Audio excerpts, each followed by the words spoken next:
హమ్మయ్య! మొత్తానికి తిరుపతికైతే వచ్చేసాం. అది కూడా తెల్లారిగట్ల 3 గంటలకే. సిగ్గు లేకుండా మొఖం కూడా కడగకుండా టీ తాగడానికైతే రెడీ అయిపోయాం అందరము.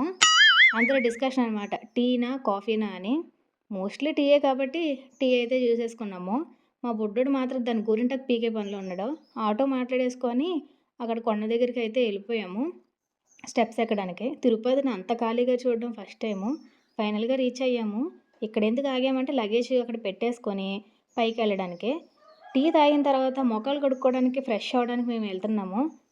మాకు దేవుడు సిగ్గు, శరం ఇలాంటివి ఏమీ ఇవ్వలేదు. తిన్న తర్వాత మొఖాలు కడగడానికి రెడీ అయిపోయాము. ఫైనల్‌గా ఫ్రెష్ అయ్యి, కాయ కొట్టి, అక్కడంతా హారతి ఇచ్చుకొని స్టెప్స్ ఎక్కడానికి రెడీ అయ్యాం. స్టెప్స్ ఎక్కిన తర్వాత అర్థమైంది. మనకి అంత స్టామినా లేదని.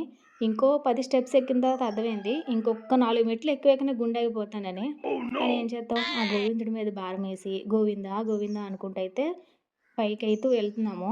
ఇడ్లీ తిన్నాం గదా ఆగాను. తర్వాత అనిపించింది తినకపోవడం బెటర్ అని. ఒక చాక్లెట్ ఏసాను. గాలిగోపురం దగ్గర రీచ్ అయిన తర్వాత మా వోళ్ళందరూ అక్కడ తింటున్నారు. అనవసరంగా కింద తిన్నానేమో అనిపించింది. నేచర్ మాత్రం ఫుల్ సూపరుంది. ఒక మిల్క్ షేక్ ఏసేసాము కడుపులోకి. మా బుడ్డోడు ఈ బుడగలాడుకునేది కొనుక్కున్నాడు. ఫైనల్‌గా మోకాళ్ళ మెట్ల దగ్గరికైతే రీచ్ అయ్యాం. ఎక్కువ ఎక్కితే మోకాళ్ళు నేను పోతానన్నాయి. అందుకే కొన్ని ఎక్కేసి కొండ మీదకెళ్ళి రూమ్ తీసుకున్నాము. రూమ్‌కి వెయిట్ చేసినంత మేము ఎక్కడ వెయిట్ చేయలా.